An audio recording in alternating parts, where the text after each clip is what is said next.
Hi first graders, today we're moving on to lesson 1.7, Partners of 9.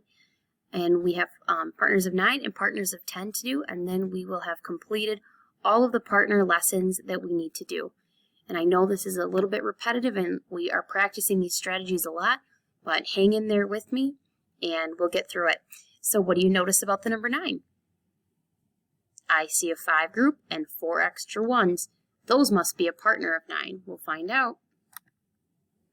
All right, so first things first, we're going to represent the partners of 9, and we're also going to model those switch partners, just like we did with the other ones. So we're going to start with 8 and 1, and when we switch those, it'll be 1 and 8. Let's try 7 and 2. Switch the partners, 2 and 7. And remember, partners are the numbers that go together to make the number 9. I'm just going to get these out of the way quick. We have 6 and 3. And when we switch the partners, we have 3 and 6. And we have 5 and 4.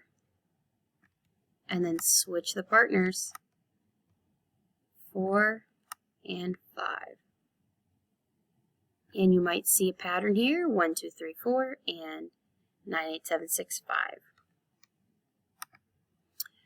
Okay, so when we talk about these numbers and their relationships to partner pairs, we are trying to get to 9. Remember, 9 is the total right now.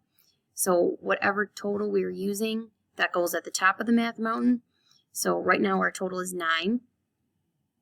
So 8 is just 1 less. So 8 needs 1 more to get to 9. So we need to partner 1 with 8 to get to 9. 7 needs 2 more to get to 9. So 7 and 2 are partners of 9.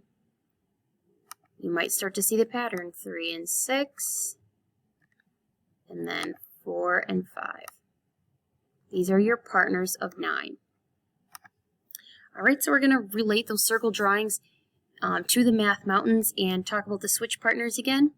So right now, we're talking about partners of 9, and that is the total, so it goes at the top. And remember, those partners will go down at the bottom. So remember, to stay organized, we're always going to split it up first off by 1 here. So then we would color in that 1.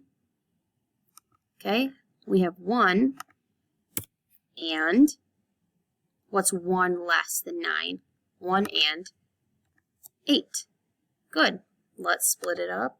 1, 2, break apart stick. And we have 2. And what's 2 less than 9? You can count the dots right here if you need to. There are 7. Okay. And these numbers would go on the bottom of the math mountain. Okay, and 9 is at the top because it's the total. All right, we broke it apart by 1, 2. Let's break it apart by 3 to stay organized. Okay, and then we're going to put 3. Do you remember what partners with 3? 1, 2, 3, 4, 5, 6. 3 and 6 partner together to make 9. And last, let's do 1, 2, 3, break it apart by 4. 1, 2, 3, 4. And 5. Yep, those would go on the bottom. All right, if you could get out your math workbook, please. We are going to Unit 1, Lesson 7, that next page. I believe that's page 27. And we're going to do the same thing. I'm just going to do one problem of each with you, because by now you should be getting pretty independent with this strategy of breaking apart, putting the partners, and switching the partners. So here we go. Remember to keep yourself organized. Draw nice and neat lines. split apart by 1, like we just did. Have our 1 and 8. And remember, switching the partners means just put them in reverse order. So instead of 1 and 8, we switch them. We put 8 and 1. Okay? Please do 2, 3, and 4 on your own or with your homework helper. We're going to take those and put them in the train. We have 1 and 8. Sorry, that's hard for me to draw. Maybe I should do this.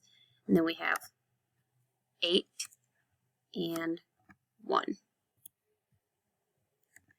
Okay, so that's in that double-decker train there. The partner that we're working with is 9, so that's usually what's called like a 9 train. Yesterday we worked on the 8 train. Okay, and then the Math Mountains, you notice that your total, which is always going to be at the top, we're taking these and plugging them into these partner boxes on the bottom, because the partners go on the bottom and the total goes at the top. We have 1 and 8, and then when you switch the partners, 8 and 1. Nice job. Complete the rest of these, please, filling in those partners of 9. Okay, like we've talked about in the past, we want to look at these doubles facts. Today we're not adding any more doubles facts because 9 is an odd number. Okay, so 9 has 1, 2, 3, 4 pairs that make it, that can make 9. So 4 pairs that make partners of 9. Oops. All right, I also posted a link for you to work on your doubles fact. It's called the doubles wrap, and doubles facts are numbers that added to each other. So like 1 plus 1, 2 plus 2, 3 plus 3, and so on. So you can take a second and look at these. And also here, just wanted you to know that you can use your doubles facts to figure out the related subtraction equation. So if you know that 10 plus 10 equals 20, then you know that 20 take away 10 is also 10. And you can see with these graphics on the bottom, you can see that is shown. All right, and we've talked about this in our previous lessons, but just a reminder, when you add 1, it just gives you the number right after. So if you start with the greatest number and you count on 1, it's going to be nice and easy for you. So for example, if you have 8 plus 1, it's just like you're counting. You'd say 8 and 1 more is 9. And when you're subtracting 1, it gives you the number just before. So the number that you said just before 8. So when you're counting, you would say 6, 7, 8. What's the number before 8? It's 7. Good. All right, let's head to our workbook. Next page, flip that over. We just discussed these patterns. So now we're going to use those patterns to solve. So in number 8, we have that plus 1 pattern we just talked about, going 1 more. So go ahead and fill those in. For number 9, they just switch those numbers around. So here you can see the larger number is first. Here the 1 comes first, but it doesn't matter. We still want to start with that larger number, which is 7, and count on 1 more. So 7 plus 1 would be 8. All right, let's look at number 10. Now we're taking away 1, so we're just thinking, what's the number that comes before this first number? So what's the number that comes before 9? You're right, it's 8. Okay? And let's look at number 11 again. Here we have another pattern of taking away almost all of them. Okay, and we did this last time together, so you can use your fingers. There's no shame in using your fingers. Sometimes I use my fingers. We have 9, and we take away 8 of them. Just 1 left. We have 7, and we take away 6 of them. We have 3, and we take away 2. And we have 6, and we take away 5. Each time your answer ends up to be 1. Okay? And check for understanding. I'm just going to say that's optional because we've done plenty of work with the 9 partners and the switch partners. If you want extra practice, you can do the check for understanding. If not, that's okay too. All right. And tomorrow we're going to be doing partners of 10, and that's our last partner lesson, and then you will be able to fluently add and subtract within 10. Thanks, first graders. See you tomorrow.